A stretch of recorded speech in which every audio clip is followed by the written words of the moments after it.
Está no ar o podcast Confronto, com informações relevantes sobre oncologia. Realização Grupo Sonhe. Olá, sejam bem-vindos a mais um programa Confronto do Grupo Sonhe. Hoje eu, André Sassi, estou aqui com o meu amigo e oncologista do Grupo Sonhe, Vinícius Conceição. A gente vai falar a respeito sobre indicações e não indicações do PET-PSMA em câncer de próstata, especialmente na situação de pacientes com recidiva bioquímica após prostatectomia ou até radioterapia, e especialmente em pacientes de alto risco. Seja bem-vindo, Vinícius. Bom ter você comigo. Obrigado, André. E acho que talvez esse seja um dos assuntos mais polêmicos que a gente tem na oncologia urológica, e o PET-PSMA é um estudo bastante sensível para detectar áreas de atividade tumoral. A grande dificuldade que a gente ainda tem até hoje é saber exatamente em qual momento que ele deve ser inserido, para quem deve ser feito. É um exame que não é barato, é um exame que não é tão acessível, e acho que é uma discussão bastante interessante para quem fazer e quando fazer o PET-PSMA. Vinícius, o PET-PSMA trouxe um encanto, especialmente para os pacientes com câncer de próstata, virou meio até moda, né? Então, a história do paciente fazer um PET scan, a família vem pedindo, o paciente pergunta se não é hora de fazer um PET scan. Às vezes o paciente em segmento com PSA indetectável, por exemplo, ele pergunta, mas qual é a hora de pedir um PET scan? Ele às vezes nem sabe muito o PSMA, mas ele sabe que existe um exame de PET, um exame de rastreamento de metástases ou de recidiva bom para pacientes com câncer de próstata. Então ele tem um pouco da informação e tem esse encanto mesmo, essa meio sedução da nova tecnologia. Eu queria saber, assim, de você, como você incorporou o PET-PSMA na sua rotina, especialmente na recidiva bioquímica. Então, como é que você considera a recidiva bioquímica e o momento de fazer alguma intervenção? Eu acho que sempre que a gente traz uma tecnologia nova, isso traz um certo encantamento para o paciente e para o médico. E como você consegue detectar eventualmente pontos de tumor em atividade que você não vê com os outros exames, isso pode te trazer a ideia do diagnóstico precoce, tanto às vezes da recidiva ou da metástase, e dá uma impressão, que nem sempre é verdadeira, de que você vai conseguir intervir mais cedo e que isso vai te trazer um resultado final melhor. A grande dificuldade que a gente ainda tem é exatamente saber se essa intervenção mais cedo ou uma intervenção diferente do que você faria sem o PET, se isso vai realmente mudar ou não o seu prognóstico final da doença, ou vai trazer para o paciente mais qualidade de vida com tempo de vida. O PET-PSMA, a primeira coisa que eu acho que é importante a gente entender que tem uma certa limitação já logo de cara, que é o acesso ao exame. Então, o exame ele não está disponível em todos os lugares, então não são todas as cidades que tem um PET-PSMA que você possa fazer, ou clínicas onde você consiga fazer o exame. Existe a limitação do custo do exame, ele não é um exame que está no rol da ANS, então a maioria dos planos de saúde não cobrem esse exame. Então, é um exame que, se o paciente quer fazer ou se o médico solicita, na maior parte das vezes o paciente vai ter que pagar pelo exame, é um exame com custo alto, mais de R$3.000. Então, aí já começam algumas limitações, antes até da gente falar qual é o momento, se tem benefício ou se não tem, até para aquele paciente que talvez tenha benefício, já tem essa dificuldade de acesso. Acho que na recidiva bioquímica especialmente, que é quando o paciente já fez um tratamento para doença inicial com intuito curativo, então basicamente ou ele fez uma intervenção cirúrgica com prostatectomia radical, ou ele fez radioterapia com intuito curativo, a recidiva bioquímica é o momento em que o PSA começa a aumentar, inferindo que a doença está voltando, né? Os critérios não são quer dizer, eles até são objetivos, mas tem critérios diferentes dependendo do tipo de estudo. Mas o que a gente mais usa habitualmente, sem considerar a questão de alto risco que a gente vai falar, mas critérios de recidiva, habitualmente é o paciente que tem um PSA acima ou com um aumento maior do que 2 nanogramas por mililitro em relação ao nadir, pós-radioterapia, ou se ele tem 2 aumentos consecutivos, sendo que em cada um desses aumentos você tem um aumento maior que 0,2, quando ele fez prostatectomia radical. E acho que esse é o momento em que talvez o PET, na jornada do paciente com câncer de próstata, mais vale a pena fazer, pela possibilidade do diagnóstico precoce do local onde você tem tumor em atividade e poder intervir onde essa lesão eventualmente está, ou até descartar que ele tenha já meta-distância e definir essa intervenção. O que a gente sabe é que quanto mais alto o PSA, maiores as chances de você fazer essa detecção, maiores as chances de você captar alguma coisa no PET. Então não faz muito sentido fazer um PET com um PSA muito baixo, especialmente abaixo de 0,2, 0,3, a sensibilidade do exame é muito baixa. Também deixar para fazer o PET com um PSA muito alto depois de 3, 4, a chance de você até detectar metástase com os exames convencionais é maior. Eu acho que o paciente que mais vai se beneficiar é na recidiva bioquímica, paciente talvez entre 0,5 e 1, que tem ali um PSA entre esses níveis, é onde você tem uma sensibilidade maior e uma possibilidade de intervir de maneira efetiva. Essa foi a primeira... não aprovação, mas a primeira indicação em que a gente percebeu um claro benefício clínico para os pacientes. Existe um segundo momento de indicação maior do PET, que é no estadiamento dos pacientes de alto risco. Então, com um PSA mais alto, acima de 20, um Gleason 8 ou mais, e às vezes a doença é localizada, mas estadiada pela ressonância como um T3 ou mais. Então, nesses casos, até o PET também eventualmente ajuda. Mas eu ainda acho bastante controverso, porque não tem nenhum estudo clínico que tenha demonstrado um benefício objetivo para o paciente, em desfechos clínicos significativos, né? A gente tem a informação de que a doença ou está a princípio localizada ou já tem doença metastática, mas o benefício de se fazer ou não determinadas intervenções a gente ainda não tem. E aí que entra a controvérsia.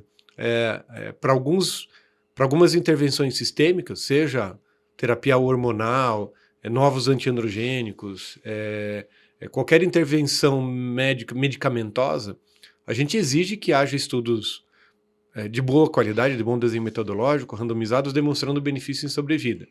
Para tecnologias diagnósticas, o método é diferente. O método a gente se baseia muito mais em sensibilidade, especificidade, em acurácia do exame do que um benefício em sobrevida, por exemplo, sobrevida de metástases a longo prazo. Esse é meio uma dificuldade que a gente tem para aplicar as evidências na nossa prática clínica. O que eu penso, do ponto de vista prático, é que, assim, na recidiva bioquímica, a gente tinha muito pouca intervenção a fazer. Então, ou era terapia androgênica definitiva, então supressão da testosterona, ou era observação. E, especialmente nos pacientes com doença de alto risco, que aí a gente pode falar a respeito disso, existia um incômodo de não ter o que fazer. E aí o PET-PSMA veio com essa ideia de tentar resgatar esses pacientes, de tentar identificar o ponto de metástase para fazer algum tratamento radical local, associado ou não à hormonioterapia, mas que pudesse ter esse resgate, pudesse ainda curar o paciente com recidiva bioquímica. Eu penso que, do ponto de vista prático, o paciente que tem uma doença, uma recidiva de alto risco, com tempo de duplicação baixo e tudo, ele provavelmente já não tem um resgate curativo a ser feito. E aí que há a dinâmica de fazer ou não o PET-PSMA nesses casos. E como a gente reporta esses dados para o paciente. Do seu ponto de vista prático, como é que você interpreta essa questão de risco da recidiva bioquímica, o tempo de duplicação e aplicabilidade ou não do PET? Os critérios que a gente mais usa, né, os convencionais para dizer que o paciente é de alto risco, justamente esses critérios de recidiva bioquímica, mas um pouquinho diferente, especialmente para o paciente que fez prostatectomia. Então, a gente considera o paciente com recidiva com PSA acima de 2 para aqueles que fizeram radioterapia e acima de 1 para aqueles que fizeram prostatectomia. Então, para quem fez prostatectomia não tem aquela questão de 2 exames consecutivos, maior do que 0,2, é acima de 1. E um paciente que tem o doubling time, que é o tempo que o PSA leva para dobrar, menor ou igual a 9 meses. E esse paciente ele tem que estar com uma testosterona, se a gente for entrar principalmente nos critérios do embarque, que talvez seja o estudo que nesse cenário mais avaliou os pacientes considerados de alto risco, ele tem que ter uma testosterona que esteja acima de 150. E aí esse paciente a gente tem hoje alguns dados do que fazer ou como melhor conduzir esses pacientes com o intuito de diminuir os desfechos. A grande dificuldade do PET é o que você falou. O PET, eventualmente, todo o exame, na verdade, quando você faz, ele tem a premissa de que você vai utilizá-lo para definir conduta. A gente não faz exame só por fazer ou simplesmente para dizer que tem metástase no lugar X ou no lugar Y. O intuito é você intervir naquele resultado que você vai encontrar. Se você não vai fazer uma intervenção, ou se não existe uma intervenção a ser feita a depender do resultado, perde-se um pouco o sentido de fazer o exame. Eu ainda acho que o PET tem o papel dele para esse paciente, até porque a gente tem agora o estudo do embarque, o que a gente fazia convencionalmente era bloqueio hormonal para todo mundo, com análogo de LH-RH ou até com antagonista de LH-RH, esse era o tratamento padrão, independente de ser alto risco ou não ser alto risco, era igual o tratamento para todos. E a gente até tinha a oportunidade de fazer intermitência, né? Um espaço de... Fazia até intermitência, mas o embarque, que a gente vai falar um pouquinho, ele permite você suspender o tratamento se o paciente atinge um PSA indetectável, que é considerado abaixo de 0,2. Então, na semana, agora não me lembro se é na semana 36, 37, se ele atingisse um PSA menor do que 0,2, o tratamento podia ser interrompido. Sim. E aí ele voltava com o tratamento, fosse ele com um análogo mais enzalutamida ou só enzalutamida, quando você atingisse um determinado nível de PSA, que era diferente para quem fez prostatectomia do que para quem fez rádio. Então ele permitia, não era um tratamento intermitente, porque você não ficava parando e começando, mas você tinha a oportunidade de suspender o tratamento nessa semana, acho que 37, a depender da queda do PSA. Mas eu ainda acho que a gente tem cada vez mais dados também de que você fazer intervenções nas lesões metastáticas, especialmente se você não tem um grande volume de doença e um grande número de lesões, isso traz benefício também nesses desfechos de sobrevida livre de progressão, sobrevida livre de progressão bioquímica. O que a gente não tem e talvez não tenha é comparar justamente qual é o benefício de eu fazer uma estratégia ou outra, porque eu posso... Paciente de alto risco, a gente sabe que ele vai ter um prognóstico pior, a chance dele já ter um volume de doença maior é grande, eventualmente vai ter alguma lesão que você até não capte no PET PSMA, mas se esse paciente tem lesão ainda que seja oligometastática, o que faz mais sentido ou o que é melhor? Eu começar o tratamento mais intensificado usando um antiandrógeno novo junto com o ADT, ou eu fazer às vezes um tratamento localizado com radioterapia, segurar o uso do antiandrógeno e aguardar para intervir, até porque também tem um custo, tem efeitos colaterais. Se eu consigo fazer uma radioterapia localizada em 3 lesões metastáticas que esse paciente tenha e permita que ele fique sem, por exemplo, usar um antiandrógeno novo, é custo que eu estou reduzindo, o paciente não vai ter os efeitos colaterais que acabam sendo relacionados ao antiandrógeno, o novo agente hormonal, então fraqueza, astenia, risco eventualmente de queda cognitiva. Então, qual dos dois caminhos é melhor, a gente não sabe, e acho que por isso fica a dúvida se mesmo nesse paciente de alto risco vale a pena fazer o PET. Eu acho que vale por conta disso. Eu ainda acho que você tem espaço para fazer intervenção em lesões em doença oligometastática e segurar um pouco, às vezes, o intensificamento do tratamento com droga, com um medicamento. Né? Eu de alguma forma concordo com você, mas tem argumentos amplos, né, para gente indicar ou não cada tipo de tratamento em cada momento. O que a gente tem é o estudo embarque, ele randomizou supressão androgênica mais sozinha versus supressão androgênica mais enzalutamida versus enzalutamida em monoterapia. E a enzalutamida sozinha foi um pouco superior, mas a combinação foi bastante superior ao tratamento sozinho com ADT. E esse é um benefício de sobrevida livre de metástase, foi avaliado qualidade de vida, e acho que tem um impacto clínico para o paciente bastante significativo. Tem um custo muito alto. Se a gente está falando do PET PSMA, que custa, dependendo do centro, R$3.000, R$5.000 o exame, a gente está falando do enzalutamida, que deve custar mais de R$10.000 por mês contínuo, por pelo menos 1 ano e meio ou 2 anos, dependendo da situação, ou até por mais tempo, dependendo da situação. Então a gente está falando de ordem de grandeza até diferentes em relação ao exame e em relação ao acesso.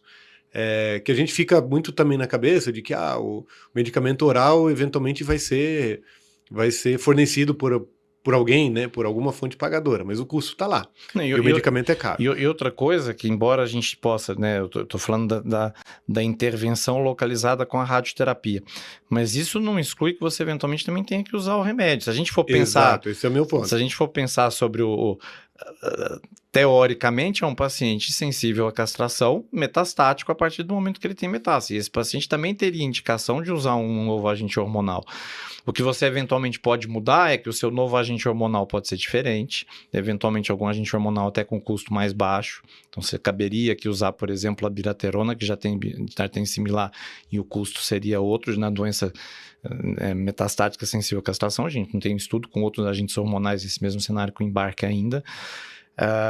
E, eventualmente, até usar o ADT exclusivo, embora a gente tenha indicação na doença metastática sensível à castração de fazer agente hormonal, um outro paciente, às vezes a depender da fragilidade, da idade, não estaria errado você manter ele só com ADT, até porque a gente também não tem, os estudos que avaliam doença sensível à castração metastática, eles não fizeram intervenção nas metástases com radioterapia para você saber se você pode ou não abrir mão do novo agente hormonal logo no início do tratamento.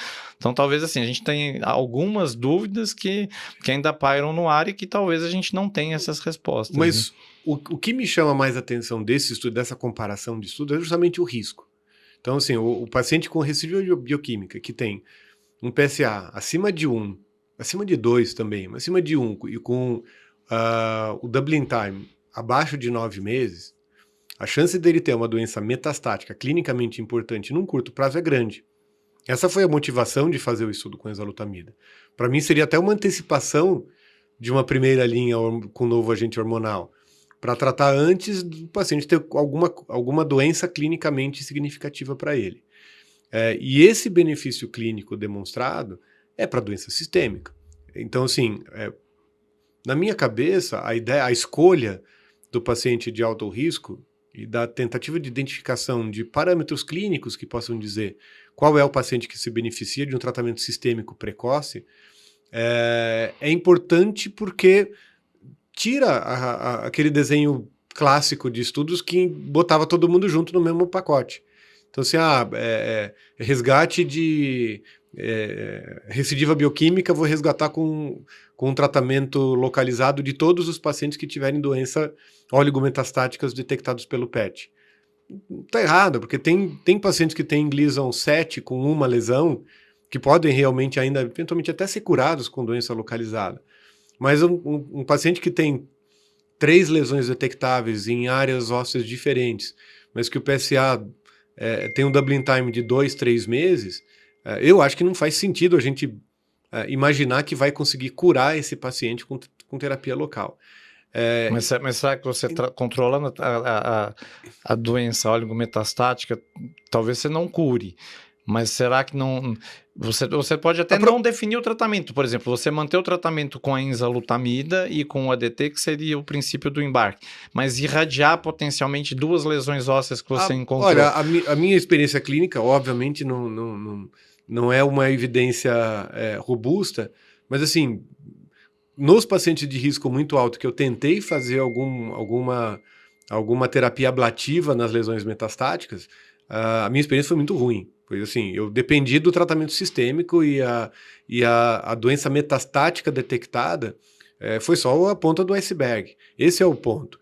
A gente fica imaginando, o paciente imagina mais ainda, que quando ele faz o PET scan, ele vai, ele chama o PET scan, né, o PET PSMA, ele vai detectar toda a lesão existente no corpo dele. Seria como se fosse uma análise molecular, assim, e não é. A gente vê a doença que tem uma captação significativa, acima do biologicamente observado no tecido normal.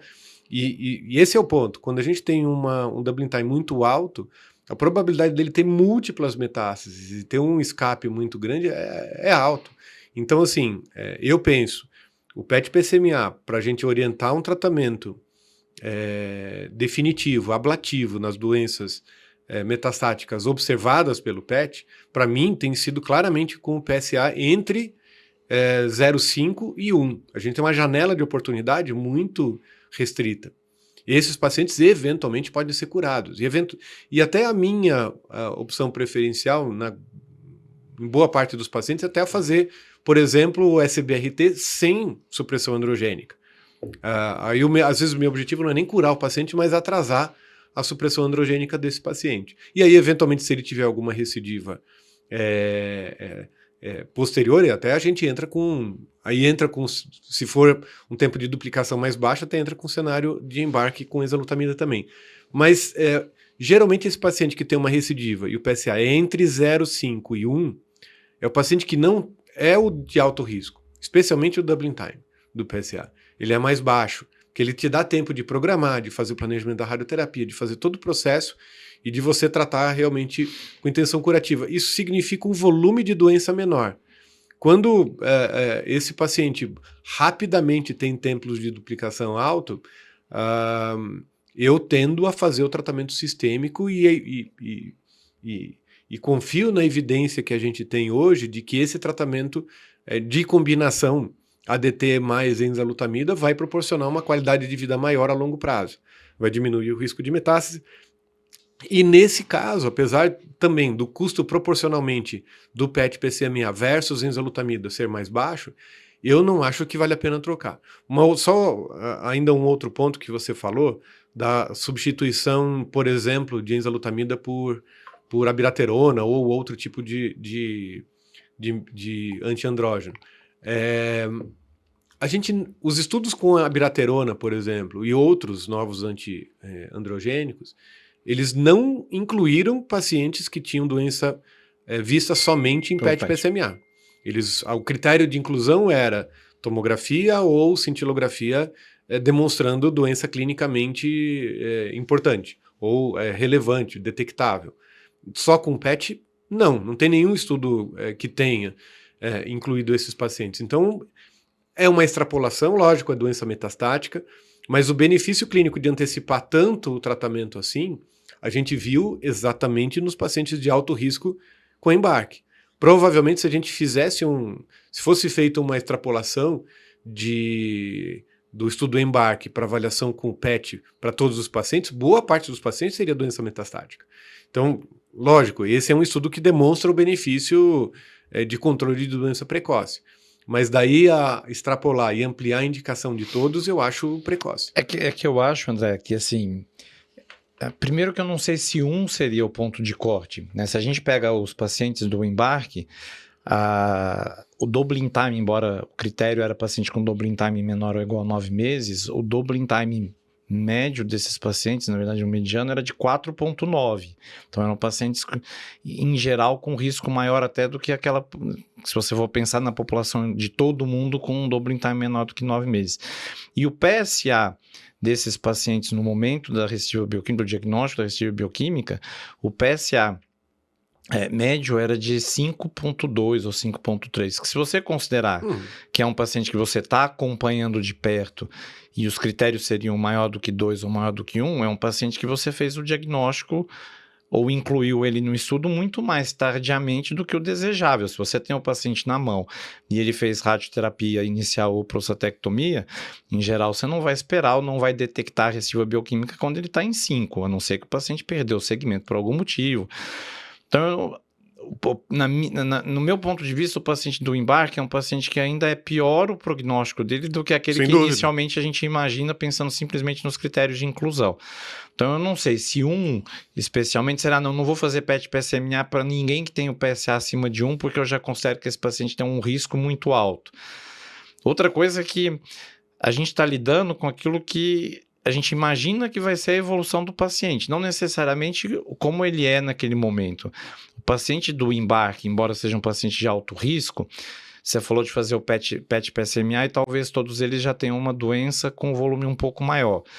Talvez eles até tenham um prognóstico e uma probabilidade de evoluir com uma doença de mais alto volume num tempo curto maior.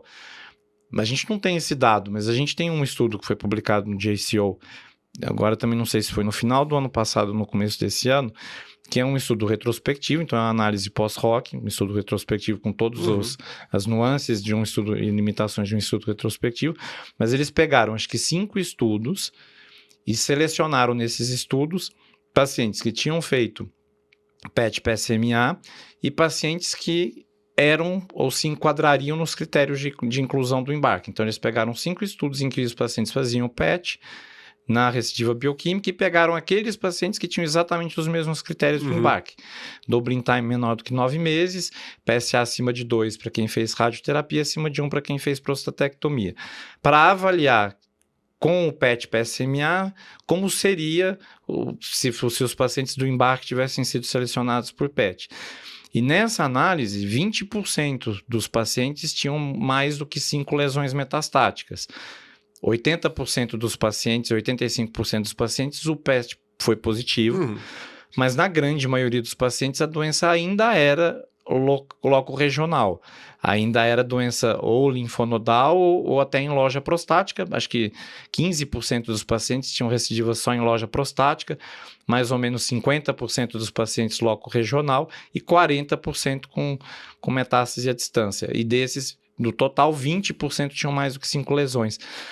Então, detectadas pelo PET. Detectadas pelo PET. Mas eu não sei, por exemplo, um paciente como esse, que está nos critérios do embarque, mas se ele tem só recidiva loco-regional e fez uma prostatectomia, eu não deixaria de oferecer radioterapia para esse paciente, porque eu imagino que ele quer dizer, eu estou trabalhando com a probabilidade de que ele... E isso é uma coisa que a gente não tem nem mensurada, porque a gente não tem um estudo que define exatamente qual é essa probabilidade dele desenvolver doença de alto volume, qual é o critério para considerar alto volume.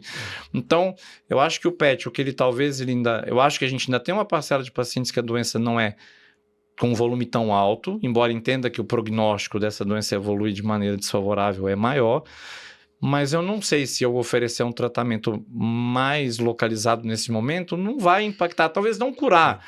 Eu acho que a probabilidade de cura é menor, mas talvez de você ter uma sobrevida maior, de você ter uma qualidade de vida maior. Eu acho que a gente vai ter que ter estudo clínico desenhado para isso. O que eu me preocupo hoje é que a gente incorpora tecnologias diagnósticas muito fácil, muito precocemente e às vezes encarecendo todo o tratamento.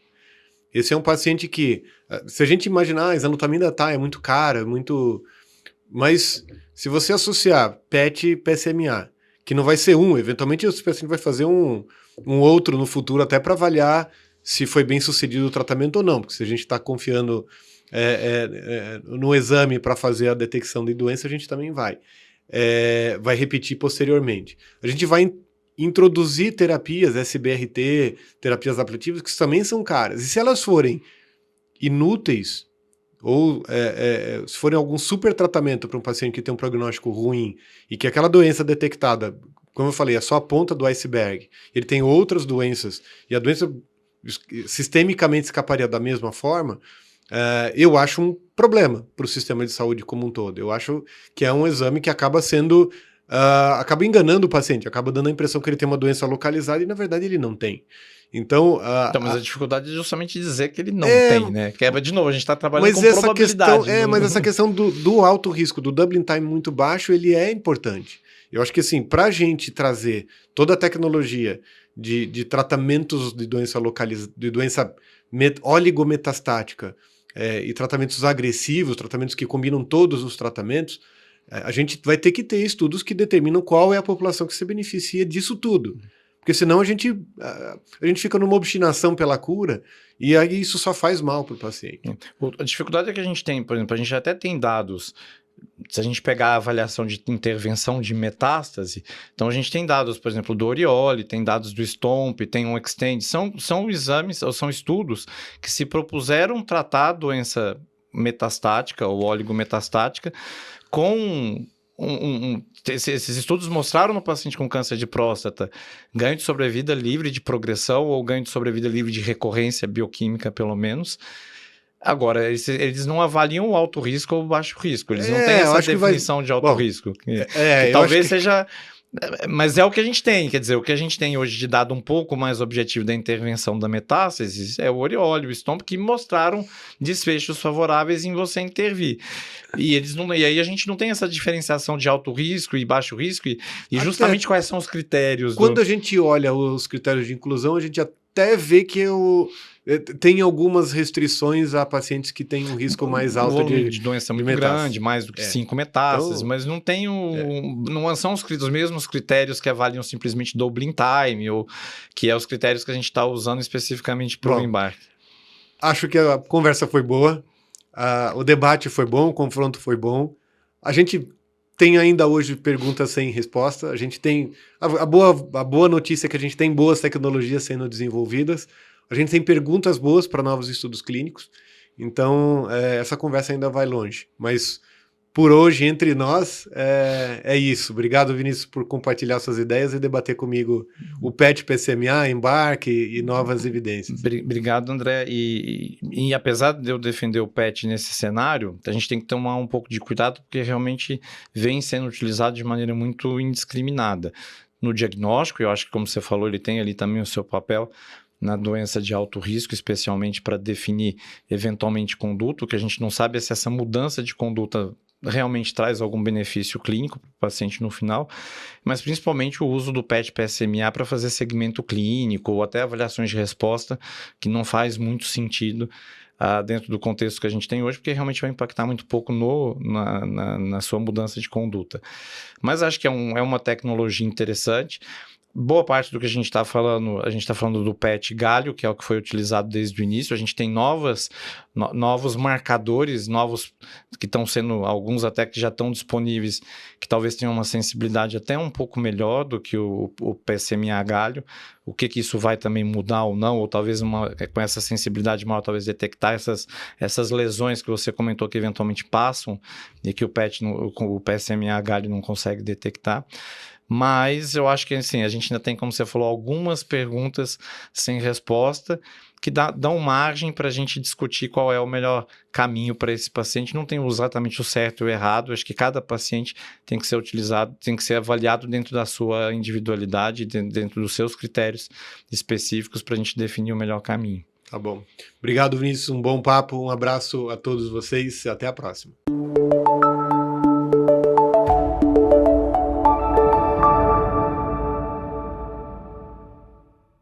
Esse episódio teve o apoio das Telas Pharma Brasil.